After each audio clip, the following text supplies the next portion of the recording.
15 years after Citizens United, lawmakers across the country are trying a brand new strategy to limit corporate election spending, and it's getting legally creative. Welcome back to Beyond the Bill Number, the podcast where we take the headlines about legislation and dig into the bills themselves, because the real story is usually hiding somewhere between Section 3 and the Enforcement Clause.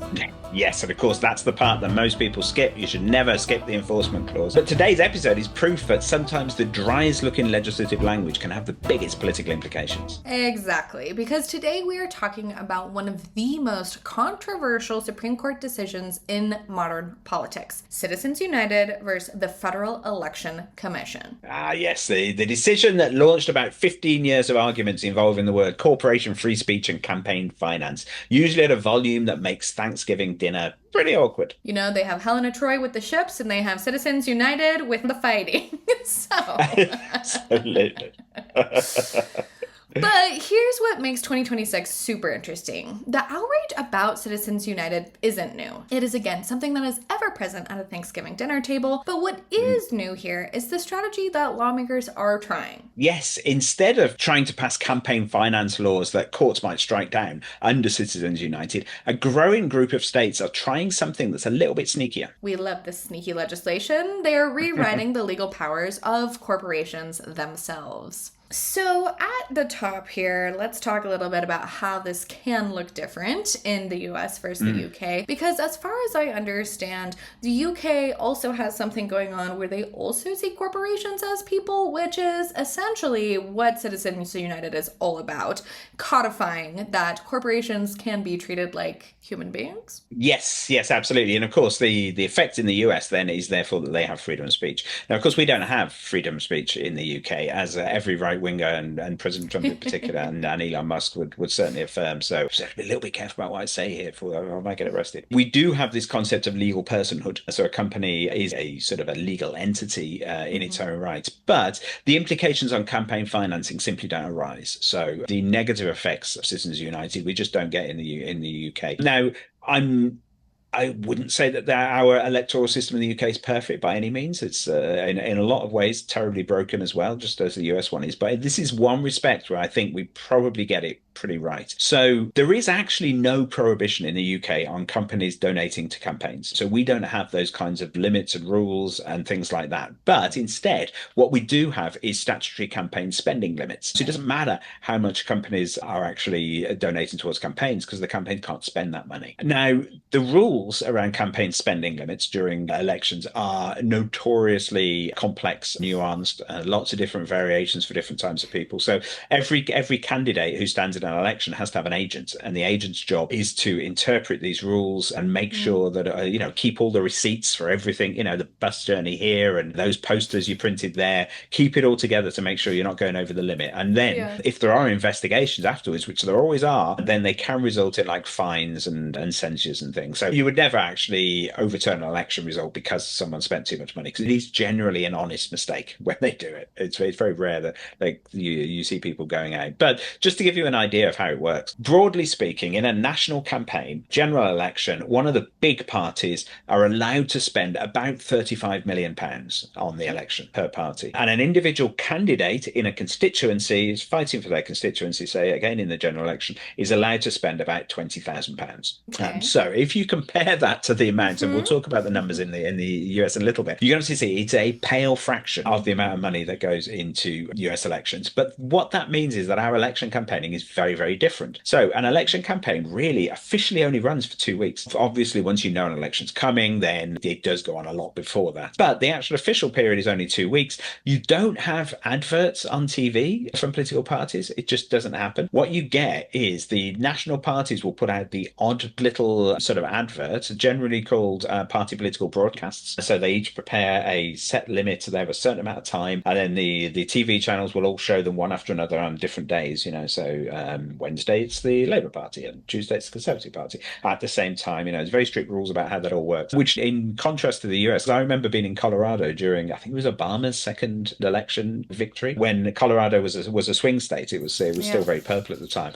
And oh my God, the amount of adverts on TV was just ludicrous. And they were terrible as well. These awful, horrible, aggressive, unpleasant ads that people put out. And you just don't get that so much. Even though people have said in recent years our politics are moving in that direction, but it's nowhere near as bad as that. Yeah, I remember, I think it was last summer, I can't even remember at this point, but when Kirst Armour was elected and you were saying that the entire process was about 6 weeks start to finish, and then you all just get to go back to living your lives and not thinking about who's going to be the next PM and this, that, the other. Yeah. And we are like in the trenches right now of trying to figure out who's going to be running in the next election. There's all these people doing all these kind of exploratory podcasts where, someone will be like, so are you running? You're not saying you're running, this, that, the other. And the candidates who aren't candidates are, I'm not this, but I'm floating some, and it never ends here because of all that money. I mean, unfortunately, it is a little bit like that here now as well, and largely because the Labour Party were elected with a huge majority just less than 2 years ago, and then they instantly collapsed. And so over the last 2 years, their popularity has plummeted. They're now like running fourth in the polls, and the sort of quite extreme populist parties are way, way above them, and it looks like they could win the next election. So we are constantly talking about it here as well. And we've got local elections coming up in May that are seen as a real sort of barometer. It's a bit like the midterms, seen as a barometer. They're local elections, but the Labour Party are going to get absolutely crucified in these local elections, and we're going to see these Reform Party and the Green Party, oddly enough, which has become this major populist left-wing player, will be taking lots and lots of these sort of the local council seats. And so we are in that. It didn't used to be like that. It used to be that every 4 years there'd be this furore and then it'd be relatively quiet. But now we do seem to be in perma campaign mode as well here, which is sort of quite unpleasant. But it is just because politics have become so volatile, much more so than in the US, where actually changes are quite small. Even if you swing from, the Republicans to the Democrats and then back again, those swings are actually quite small. Here, it's just wild. Like parties are going up 30, 40%. Up and down 30, 40% in their votes. No one knows who to vote for, and people are just going for all sorts of different parties because we have more choice. That's one of the effects you get with more choice. It's a coalition government, baby. Well, I'd say this is a perfect primer to talk about the absolute chaos that today's episode is about. Absolutely. So we are talking about money in politics, and we have problems certainly in the UK with money in politics. As I say, because people are allowed to spend less money, our campaigns are quite quaint. They have to be more creative, I find, in terms of how they go out to get your vote. So in the last election, the Liberal Democrat Party was really struggling to get traction, and they couldn't just blanket adverts everywhere and spend lots of money. So instead, their leader decided to just do a stunt every day to get himself on TV. So every single day, the leader of a major political party he'd be windsurfing and he'd fall off and he'd go down some slide and fall off, and he was generally falling into water and making himself look completely ridiculous just to try and attract attention. And everyone was like, that just makes you look ridiculous. It says, but then I get to talk about my policies. They interview me about, falling off this thing, but then I get to talk about my policies and I get on TV, which I wouldn't otherwise. And it worked. I mean, they did very well. So, I'm kind of seeing how Eddie the Eagle was able to get to the Olympics with the ideas that you all have going on there about how to campaign for yourselves. Look it up. Look up some of Ed Davies' stunts. I'm sure they're all on YouTube, because he's a funny looking bloke to start with, and then him just being ridiculous in the election. But somehow it endeared him to people. It was a very Eddie the Eagle type thing, I think. Yeah. Okay. All right. Well, let's get into talking about these bills. Let's start then by looking at a fascinating legal question that's at the heart of this. If corporations only exist because states grant them charters, can states also define what those corporations are allowed to do, including whether they can spend money influencing elections? That theory is at the center of a wave of legislation across the country, including California's AB 1984, which may be the most ambitious example so far. Yes, yes. And I think people who object to this, of course, may well say that 1984 is appropriate. But if you want to follow these bills across all 50 states, it's exactly the kind of thing that Bill Track 50 was built for. Because when policy experiments start popping up simultaneously in a dozen of legislatures, you need a good tracking map. Yes, which is what we'll definitely get into today. But first, Stephen, let's rewind just a tiny bit. For anyone who remembers the controversy, but maybe not the details, what all exactly did the Supreme Court decide in Citizens United? Okay, well, it was back in 2010, and the court ruled that the government generally cannot ban independent political spending by corporations or unions. And the reasoning was that political spending counts as protected speech under the First Amendment because, of course, as we've said, companies are people, and so therefore their speech is protected in the same way as any citizen would be. And the key word there is independent, right? Yes, yes. So this is again one of those classic little Supreme Court quirks, and they dug into the legal stuff that no one else could possibly understand, and figured out that it doesn't work to legalize direct corporate contributions to candidates. Those are still banned under federal law, but corporations and unions, in fact, are allowed to spend money independently. So, for example, on political ads that support or oppose candidates. Okay, which helped fuel the rise of super PACs and outside spending groups. So yeah, things were going that way anyway, but this decision really sort of supercharged and opened the door wider for this modern ecosystem of political spending, whereas now a vast majority of the money spent on elections is spent by these super PACs, outside spending groups. Okay, so let's talk numbers here because this is where the scale of change really becomes clear. Yes, that's right. So if you want to track this, you can go to Open Secrets. They track all of this political spending and they do it very well. And they've tracked the growth in political spending since 2010. So outside spending in federal elections was about $494 million in 2010, which is a lot of money. A lot of money, $500 million. But by 2012, it had jumped to 1.28 billion. 2012, so 2 years? Yes, 2 years. It 2 just years. kept going after more that? than double. Yes, and it just kept going, exactly. By 2020, it had reached 2.95 billion. And then 2020, and then by 2024, just 4 years later, it was at $4.46 billion. So this is crazy, crazy amounts of money that's being spent. You know, I am starting to see where maybe some of our wages are going. So that's a nearly tenfold increase from where it started. That is crazy.